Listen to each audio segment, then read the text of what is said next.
অনিমার বয়স ৪৫ বছর আর ওর হাজব্যান্ড প্রকাশ, ওনার বয়স হচ্ছে ৫০। ওনাদের একটা খুব সুন্দর ফুটফুটে মেয়ে ছিল বলছি এই কারণে, একটা বাইক অ্যাক্সিডেন্টে তার মৃত্যু হয় কিছুদিন আগে। অনিমা বেশ কিছুটা, অবশ্যই বুঝতেই পারছেন, প্রচন্ড রকম, বেশ কিছুটা না অনেকখানি মানসিক যন্ত্রণায় ছিল। প্রকাশ কোথা থেকে একটা খবর পায় যে এই বয়সেও সন্তান ধারণ সম্ভব এবং ওনারা সন্তান লাভের জন্য যে কোনো উপায় অবলম্বন করতে প্রস্তুত। খালি সেই মিষ্টি মেয়ের মুখটা তাদের বারবার আঘাত দেয়, মনে করিয়ে দেয় যে এখন তারা কতটা ভাগ্যহীন যে অমন একটা মেয়ের পিতৃত্ব এবং মাতৃত্ব থেকে তারা বঞ্চিত হচ্ছে। তো এদের কাছে সত্যিই কি কোনো উপায় আছে? যার বয়স ৪৫ বছর মহিলার এবং পুরুষের বয়স ৫০, সম্ভব কি পিতৃত্ব আর মাতৃত্ব? আমি doctor Sutapa Sen, gynaecologist and fertility specialist, আজকে এটা নিয়েই কিছু বলবো।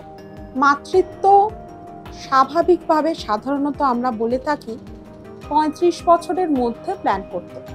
কারণটা আর কিছুই না, ভ্রূণ যেটা তৈরি হয় সেটা তো ডিম্বাণু আর শুক্রাণুর মিলনে।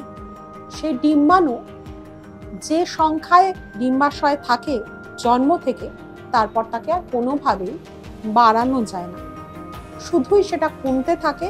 তার কোয়ালিটিও আস্তে আস্তে বয়সের সাথে সাথে একটা বয়সের পরে গিয়ে কমতে থাকে এবং আস্তে আস্তে যত দিন যায়, ৪০, ৪১, ৪২, তখন যখন মহিলা ধীরে ধীরে মেনোপজের দিকে এগোতে থাকে, তখন নয় একেবারেই ডিম্বাণুর সংখ্যা কমে যায়, বা যে কটা পড়ে থাকে ঝর্তি পড়তি, তাদেরকে দিয়ে কিন্তু তখন আর সন্তান ধারণ সম্ভব হয় না।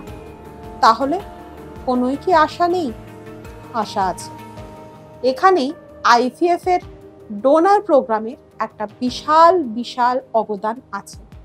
ডোনার আইভিএফ সেটা কি জিনিস?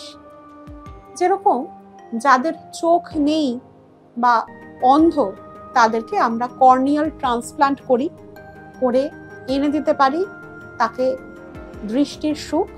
ঠিক যেরকম যাদের কিডনির অসুখ, কিডনি একেবারে বিকল, কিডনি ট্রান্সপ্লান্টের মাধ্যমে আমরা এনে দিতে পারি এমন জীবন যেটা আর 5টা সুস্থ সবল কিডনি সুস্থ থাকা লোকের মতোই, ঠিক তেমনই আমরা ডিম্বাণুও অন্য কারোর থেকে ধার নিতে পারি বা তিনি ডোনেট করতে পারেন, এবং সেই ডিম্বাণু দিয়ে যদি হাজব্যান্ডের শুক্রাণু ভালো থাকে তাহলে হাজব্যান্ডের শুক্রাণুর সাহায্যে, যদি হাজব্যান্ডের শুক্রাণু ভালো না থাকে তাহলে কোনো শুক্রাণু দাতার শুক্রাণুর সাহায্যে তৈরি করা যেতে পারে ভ্রূণ।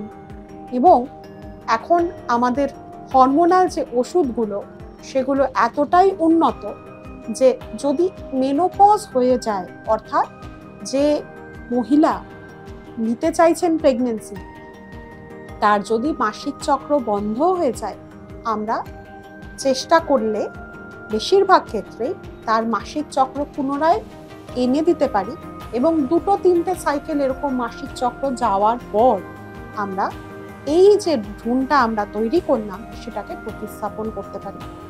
তো এই যে ভ্রূণটা, সেই ভ্রূণটার মধ্যে কি কোনোই জেনেটিক কম্পোনেন্ট থাকে না মায়ের? না, অবশ্যই থাকে। যে মা যার গর্ভে এই ভ্রূণ বাড়ছে, তার মাইটোকন্ড্রিয়াল যে জেনেটিক্স পুরোটাই কিন্তু ট্রান্সমিটেড হয় এই ভ্রূণের মধ্যে, আর তার রক্ত মাংস দিয়েই তো তৈরি হয় এই সন্তান। তো যাদের ক্ষেত্রে আর কোনো রকম আশা নেই নিজের ডিম্বাণু দিয়ে, তাদের ক্ষেত্রে কিন্তু এটা ঈশ্বরের একটা অদ্ভুত আশীর্বাদ, যেটা আইভিএফ এর মাধ্যমে তাদের কোলে এনে দিতে পারে সন্তান।